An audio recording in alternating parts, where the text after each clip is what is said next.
Assalamualaikum kepada Ustaz Tobroni, pensyarah DPD 5012 Kawai Fikiah. Nama saya Nur Alsyah binti Afandi dan nombor matrik saya 17DIB 18F2024. Saya merupakan pembentang pertama dan saya dan rakan-rakan akan membentangkan tajuk mengenai aplikasi Kawai Fikiah dalam riba.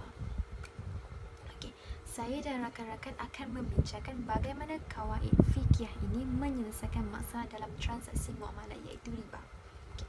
Kawaid fiqh ialah hukum yang dipraktikkan ke atas semua masalah. Ia mengandung 5 kaedah asas iaitu al-umumi maqasidihah, al-yakin la yazulu bisyak, al-zara yuzal, al-masyahakah tajlib at-taishir dan al-ada mahkamah. Riba pula umum kita mengetahui ia merupakan penambahan atau kenaikan ke nilai ke atas sesuatu pinjaman dan ia jelas dinyatakan dalam Al-Quran hukumnya ialah haram. Saya akan menerangkan bagaimana kaedah yang pertama iaitu al-umum bi maqasidihah menyelesaikan masalah riba. Rujuk kepada kaedah yang pertama iaitu segala yang dilakukan berdasarkan atas niat kita, amalan atau tindakan mukallaf itu bergantung kepada niatnya dan niatnya adalah penentu sama ada amalan itu menjadi ibadat atau sebaliknya. Mari kita lihat bagaimanakah kaedah pertama ini menyelesaikan masalah transaksi riba. Mari kita lihat contoh situasi. Ahmad memerlukan wang sebanyak RM1,000 Malaysia. Beliau mendapatkan wang tersebut dengan cara membeli sebuah peti sejuk daripada Ramli yang berharga RM1,500 secara tertangguh ya. Selepas mendapatkan peti sejuk tersebut, Ahmad menjual semula peti sejuk tersebut kepada Ramli dengan berharga RM1,000 secara tunai. Maka dengan cara itu Ahmad mendapatkan RM1,000 dan akan dibayar balik kepada Ramli dengan berharga RM1,500. Dalam masalah tersebut, ia diharuskan jika Ahmad berniat atau bertujuan transaksi berikut sebagai transaksi perniagaan ataupun mengambil manfaat. Dan ia menjadi haram jika Ahmad hanya berniat untuk mendapatkan RM1,000 itu sahaja. Jelaslah di sini bahawa niat yang bertentangan dengan hukum syarak adalah haram sama sekali dilakukan. Kerana niat tersebut membawa kepada kemurkaan Allah sebagaimana firman Allah dalam Al-Quran surah Al-Imran ayat 130 iaitu, hai orang-orang yang beriman, janganlah kamu memakan riba dengan melipat ganda dan bertakwalah kamu kepada Allah supaya kamu mendapat keberuntungan. Peliharalah dirimu dari api neraka yang disediakan untuk orang-orang yang kafir. Sekian itu sahaja daripada saya. Sekian, terima kasih. Hai, Assalamualaikum. Nama saya Fatin Elisa binti Abdul Fattah, nombor metrik 17DIB 18F2056. Hari ini saya akan menerangkan tentang al-yakin lazulu bisyak yang dikaitkan dengan riba. Al-yakin lazulu bisyak bermaksud keyakinan yang tidak dapat dihilangkan dengan syak, dan riba pula adalah pertambahan daripada pinjam awam ataupun lebih dikenali sebagai interest.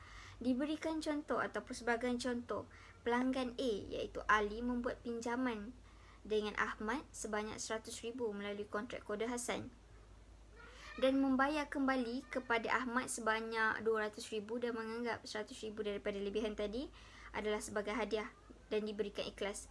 Jika Ahmad yakin lebihan wang tadi RM100,000 tadi adalah sebagai hadiah, namun jika dia berasa syak kerana bimbang yang lebihan itu adalah riba, maka dia boleh menerima wang lebihan itu tadi sebagai hadiah, kerana yang kita yakini ialah kontrak kode Hasan tidak ada riba, tiada unsur riba, dan sebarang pemberian ataupun sebarang lebihan bayaran yang dibayar dengan ikhlas dianggap sebagai hadiah.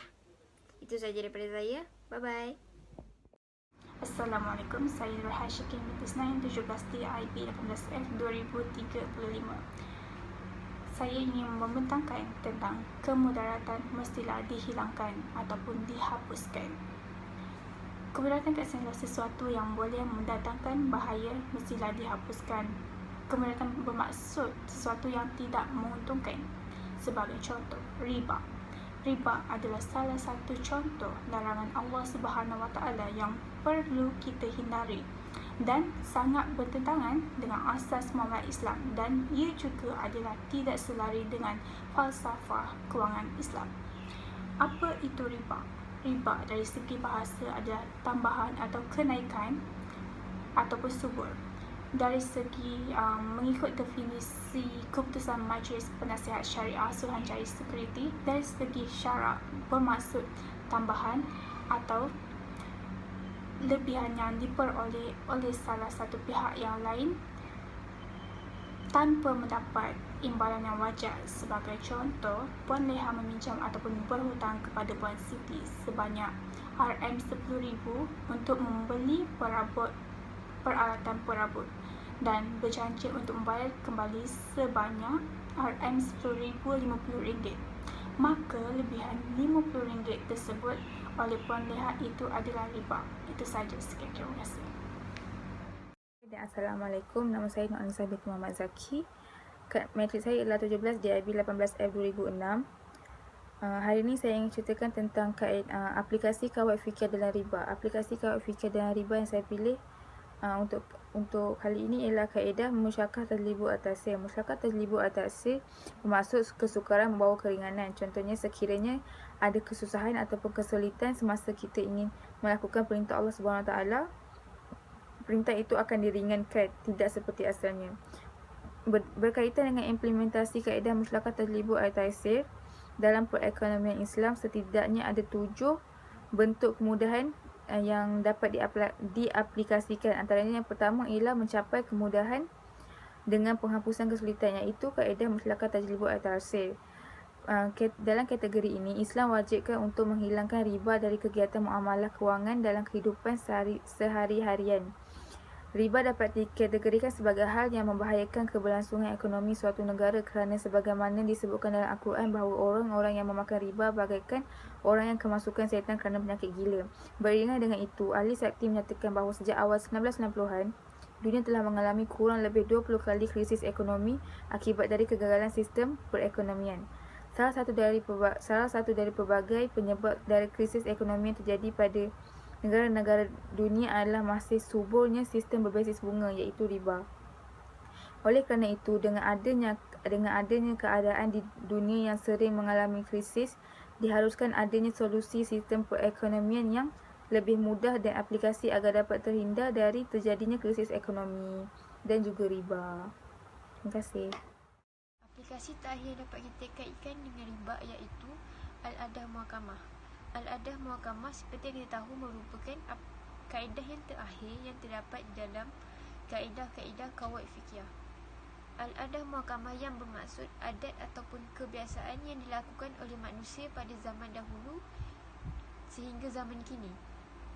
Dapat difahami di sini, umat Islam perlulah melihat kepada urf, iaitu sesuatu perkara yang diterima sebagai asas pertimbangan hukum, tetapi urf yang tidak bertentangan dengan syarak sahaja yang boleh dijadikan dasar penghasilan hukum. Adapun urf yang tidak diterima oleh syarak yang dikenali sebagai urf yang rosak, iaitu urf al-fasid, maka ia tidak boleh sama sekali dijadikan dasar pertimbangan hukum fiqh itu sendiri. Sebagai contoh, ia telah menjadi suatu kebiasaan yang dilakukan masyarakat pada zaman kini yang telah menghalalkan amalan riba di dalam institusi kewangan, iaitu dengan melakukan penjenamaan semula ke atas amalan tersebut. Ia juga mengakibatkan amalan tersebut menjadi suatu kebiasaan yang dilakukan masyarakat pada zaman kini, dan ia telah menyebabkan tergolong dalam urf al-fasid, iaitu secara tidak langsung menghalalkan perkara yang diharam oleh hukum syarak. Kumpulannya, di dalam aktiviti perniagaan, kita seharusnya mengelakkan daripada terjadinya unsur riba. Sebagai seorang peniaga yang baik adalah peniaga yang mampu berniaga berlandaskan hukum syarak, iaitu bebas daripada adanya unsur riba di dalam perniagaan tersebut, sama ada untuk mendapatkan modal ataupun membuat pelaburan dan sebaliknya. Jadi kita sebagai umat Islam seharusnya elak daripada terjadinya unsur riba di dalam aktiviti perniagaan, jual beli ataupun institusi kewangan, kerana ianya adalah diharamkan di dalam hukum syarak. Sekian daripada kami. Terima kasih.